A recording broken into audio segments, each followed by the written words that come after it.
മലയാള ചലച്ചിത്ര സംഗീത ലോകത്തെ വിസ്മയിപ്പിച്ച സംഗീത സംവിധായകൻ വി ദക്ഷിണാമൂർത്തിയുടെ ഓർമ്മകൾ കാത്തുസൂക്ഷിക്കുന്ന ഒരു ക്ഷേത്രം കണ്ണൂരിലുണ്ട്. അദ്ദേഹത്തിന്റെ സ്മരണയ്ക്കായി മ്യൂസിയവും കണ്ണൂർ ജില്ലയിലെ മക്രേരി അമ്പലത്തിലുണ്ട്. കേരളത്തിലെ അപൂർവം ആഞ്ജനേയ ക്ഷേത്രങ്ങളിലൊന്നാണിത്.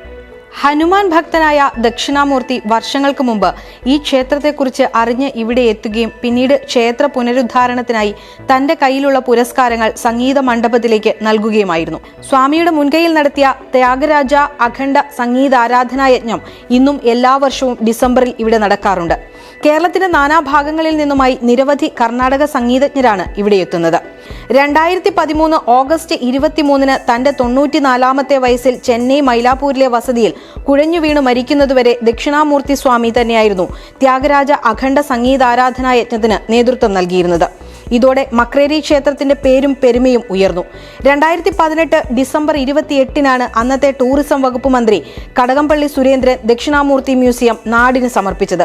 1950 മുതൽ 2013 വരെയുള്ള കാലയളവിൽ ദക്ഷിണാമൂർത്തി സ്വാമികൾക്ക് സംഗീത സബര്യയ്ക്ക് ലഭിച്ച പുരസ്കാരങ്ങളും അദ്ദേഹത്തിന്റെ അപൂർവ ചിത്രങ്ങളും ഈ മ്യൂസിയത്തിൽ കാണാം. ഇന്നും സംഗീത പ്രേമികളുടെ ഇഷ്ട കേന്ദ്രങ്ങളിലൊന്നാണ് ഇവിടം. സംഗീതത്തിലും നൃത്തത്തിലും അരങ്ങേറ്റം കുറിക്കാൻ എത്തുന്നവർക്കായി ഒരു കലാമണ്ഡപവും കേരളീയ വാസ്തുശില്പ രീതിയിൽ ടൂറിസം വകുപ്പ് ഇവിടെ നിർമ്മിച്ചിട്ടുണ്ട്. മികച്ച സംഗീത സംവിധായകനുള്ള സംസ്ഥാന സർക്കാരിന്റെ ചലച്ചിത്ര പുരസ്കാരം, സമഗ്ര സംഭാവനയ്ക്കുള്ള JC ഡാനിയൽ പുരസ്കാരം, സംഗീത സരസ്വതി പുരസ്കാരം, സ്വാതി തിരുനാൾ പുരസ്കാരം തുടങ്ങി ചെറുതും വലുതുമായ ഒട്ടേറെ പുരസ്കാരങ്ങൾ ദക്ഷിണാമൂർത്തി മ്യൂസിയത്തിലുണ്ട്. KK പ്രൊഡക്ഷൻസിന്റെ ബാനറിൽ കുഞ്ചാക്കോ നിർമ്മിച്ച് പുറത്തിറക്കിയ നല്ല തങ്കം മുതൽ 2008 അവസാനം സംഗീത സംവിധാനം ചെയ്ത മിഴികൾ സാക്ഷി എന്ന ചിത്രം വരെയുള്ള അരനൂറ്റാണ്ടിലേറെ കാലം വ്യത്യസ്ത രാഗങ്ങളിൽ സ്വാമി ചിട്ടപ്പെടുത്തിയ 125ഓളം ചലച്ചിത്ര ഗാനങ്ങളുടെ ഓർമ്മപ്പെടുത്തൽ കൂടിയാണ് ഈ മ്യൂസിയവും കലാമണ്ഡപവും. മലയാളിയ കർണാടക സംഗീതത്തിന്റെ രാഗങ്ങളിലൂടെ സപ്തസ്വരങ്ങളുടെ ഗുരുവായ ദക്ഷിണാമൂർത്തി സഞ്ചരിച്ച സംഗീത ലോകമറിയാൻ നിരവധി ആളുകളാണ് ഇന്നും മക്രേരി ക്ഷേത്രത്തിലെത്തുന്നത്.